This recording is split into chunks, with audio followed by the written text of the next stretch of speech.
This is Ignatius. Recently, I had the honor and privilege of being able to work with him and his girlfriend of 10 years, along with their 3 children. The youngest had been born with methamphetamine being exposed in utero prior to birth. I entered the scene and found a couple who was still struggling with methamphetamine use to the point of pretty severe symptoms that were being exhibited in front of me during visits as well. DCS decided not to remove the children, probably because they couldn't prove that the couple was using at the same time. In first meeting Ignatius, he had difficulty maintaining his eyesight, he had difficulty maintaining his focus, and overall, I knew that we needed to establish a baseline. So I completed a substance use assessment with him and his wife, and it really helped establish a baseline with them as a couple. Over the course of treatment with them, we saw and were able to experience transparency and honesty growing in them as a couple, to the point where at the end of the case, we had seen this couple experience 3 months of sobriety, and DCS was ready to close the case successfully. I'll never forget one of the last times that I met with Ignatius. We sat there and he was completing the final outcome substance use assessment. I was curious and he was curious to see if anything had changed and what.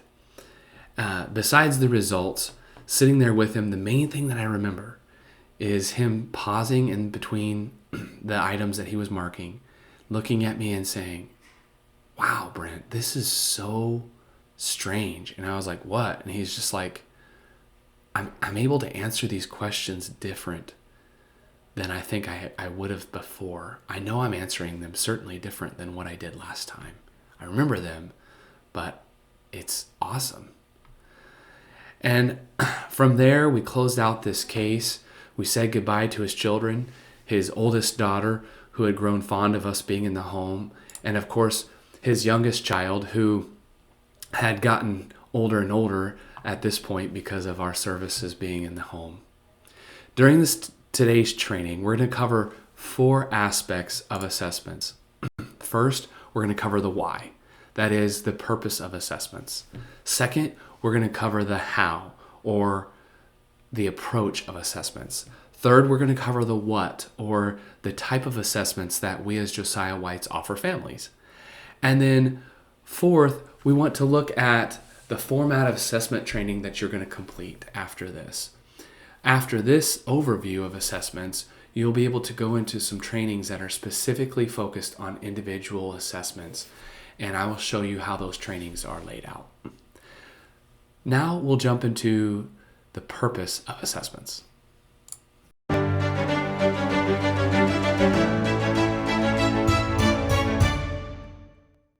There are multiple purposes of why to use assessments with families. The first one really has to do with the family themselves. And in doing assessments, we want to do so in collaboration with the family, growing their awareness. In the case of Ignatius, the first assessment that I did with them as a couple helped them realize that they were in the 90 to 99th percentile for their substance use, meaning that the rest of the population was nowhere near how much that they were using. This was an aha moment for them, and though we didn't see immediate motivation grow, we did see it somewhat start to grow. In working with families, we want to really work hard through that motivational interviewing approach to increase their change talk and decrease their sustain talk. And assessments can be a big part in helping them realize and start to contemplate change. The key here in working with families and building collaboration is found in this statement. The statement says something like, complete assessments with and for the family, not to the family. If we get into a mindset where we are checking off a list, I got to do this, I got to do this, I got to do this, and there are things that do need to be done with the family, but they're there to help the family. And so, if we get into that checklist, we can really start moving into that line of doing something to the family instead of building that partnership with them and walking alongside the journey with them to help them through DCS.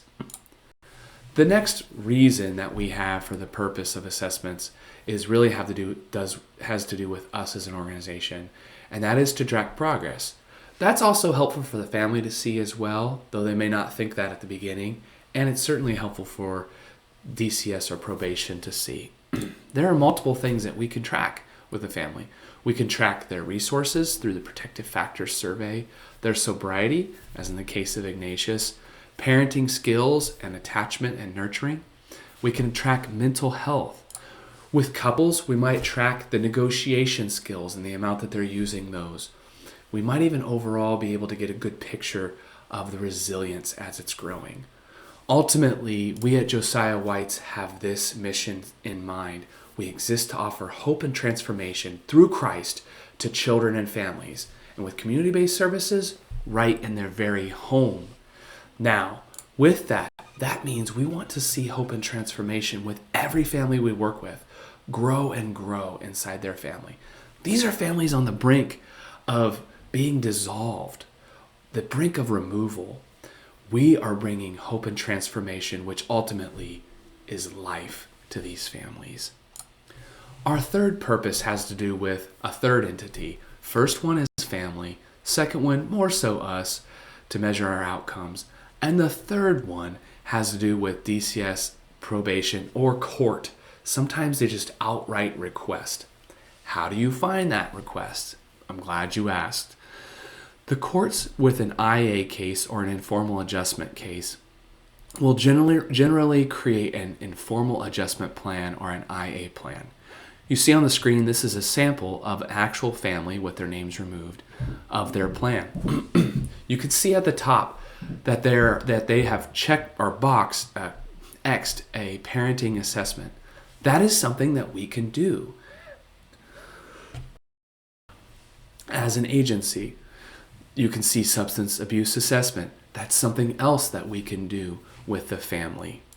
On the next page, there's a domestic violence assessment that's listed. This is something else that we can do as a family. These three are pretty commonly asked for by the courts and by our customer. On the first page, if we go back though, you can see the psychological evaluation is sometimes asked for.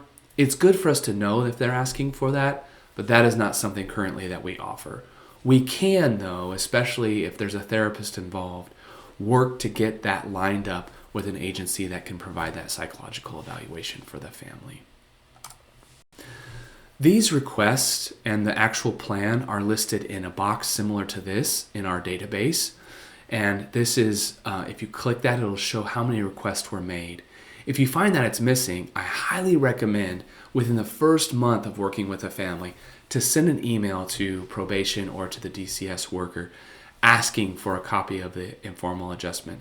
It is something that they are supposed to supply us with. Once we finish these assessments that DCS or probation is asking for, then we need to make sure that we have the OA upload those into KidTracks, which is simply the name for the database that DCS and probation use. This leads us on to the next part of our training, our approach with assessments.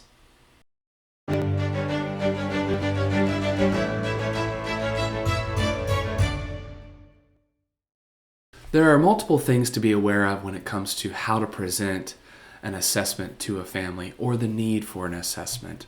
The first thing to keep in mind is talking through the benefits that this assessment can have for their family. That really starts with DCS. DCS and probation love to get assessments, especially at the beginning and at the end of a case, because they can then go to the courts and say, look, judge, this is the progress that has been noted by the community-based services.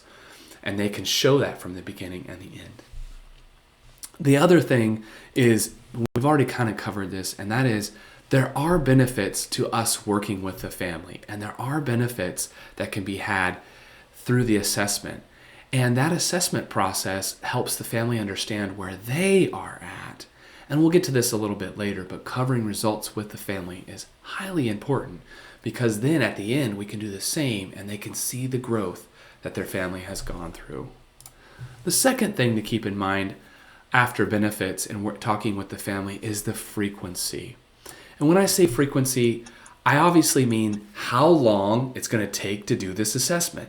I want to know as a family, how long am I going to be doing this with you? How many sessions is it? For instance, the parenting assessment, it's going to be more than one session to complete it. And along with frequency, thinking through when we're going to bring the results to the family. Now remember, these are self-assessments. So these families have done this on themselves. It's not necessarily us saying, oh, I'm judging you. It's actually them doing it on themselves. And because of that, they should have access to the results. Along with that, what is the timeline when it comes to how many assessments are being done with this family?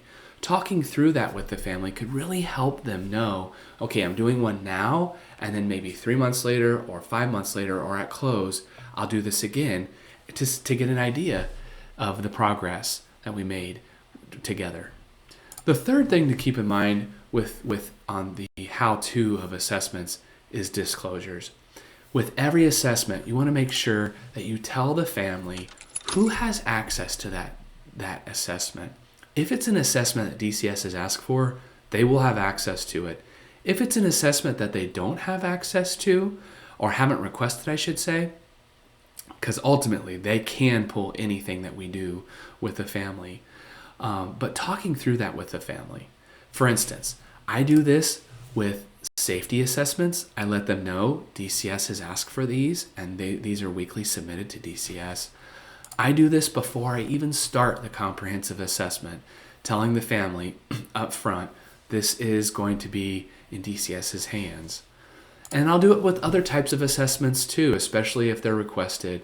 I'll tell the family, hey, for instance, this domestic violence assessment, or the conflict tactics scale is what I'm going to call it with the family. The DCS is going to have access to that. The fourth thing and final thing to keep in mind when it comes to how to present assessments is when it comes to the day that you have the assessment in hand, there's a certain way to go about it. At the top of the assessment, there is a script to be able to read to the family. If it's not at the top of the assessment, then it is certainly in the manual for that assessment. For instance, here's what the page of the adult SASE looks like, which is our substance use assessment. And not every assessment has a manual, but many do. And you can familiarize yourself with that manual, and there's a section in there on how to present that assessment. I highly recommend either memorizing it or, but if you haven't memorized it, keeping that with you and reading it to the family until you've memorized it enough that it's ingrained inside of you. The other thing that I would recommend when it comes to the script of a family is sticking to the script. That leads us to our second part of the approach, a do not. In talking to a family about the assessment that they're about to complete, it's best not to talk about the items that are being measured within the assessment.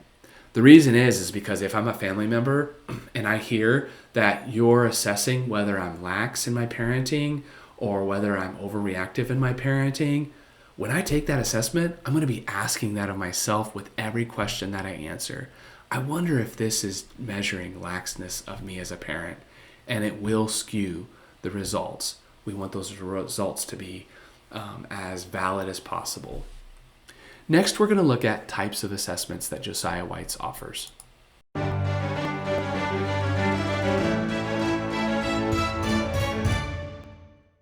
If I was to categorize the assessments that we use with families, I would say that it's two different things. There's certain assessments that are non-clinical, and there's certain assessments that are clinical more so in nature. The main difference isn't the actual assessment, it's in that assessment creators' requirements for who's delivering that assessment, and specifically who's interpreting the results of that assessment. Non-clinical assessments don't require a master's degree, but clinical assessments do. Non-clinical assessments for Josiah Whites includes the weekly safety assessments, the protective factors survey, the comprehensive assessment, and the parenting assessment. Now, if you've been with Josiah Whites for a while, you might go, whoa, whoa, whoa, whoa, whoa. The comprehensive assessment, I thought that was done by a therapist. Family skills coaches and family specialists can complete a comprehensive assessment with a family. They just need to stay away from diagnosing a family. So, for instance, they won't complete the last section of which is the diagnostic impression. Clinical assessments include the following: Beck assessments, which really assess the mental health of the family in front of you. And that's done through a youth inventory that has multiple different assessments in it, including an assessment of their anger, anxiety, depression inventory, and even an assessment that looks at suicidal ideation. Clinical assessments also include domestic violence assessment, and in that would be the conflict tactics scale, both for a couple and between a parent and a child. Our substance use assessment, which the abbreviation for it is SASE, and you'll learn more about that. A trauma assessment, looking at a checklist of trauma symptoms as related to the DSM-5. And then an anger assessment, which for short is called the STAXI, but it's an abbreviation, and it's really looking at state and trait anger. The location of all of these assessments can be found in our Google Drive at the following link. And when you open it up, it looks something like this.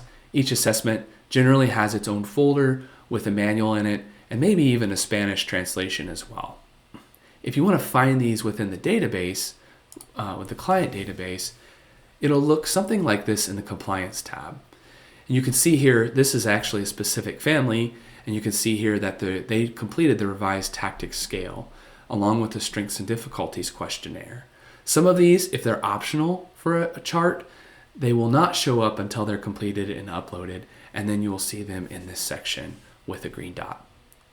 Our final topic for today is very brief, and it's looking at the format of assessment training to come.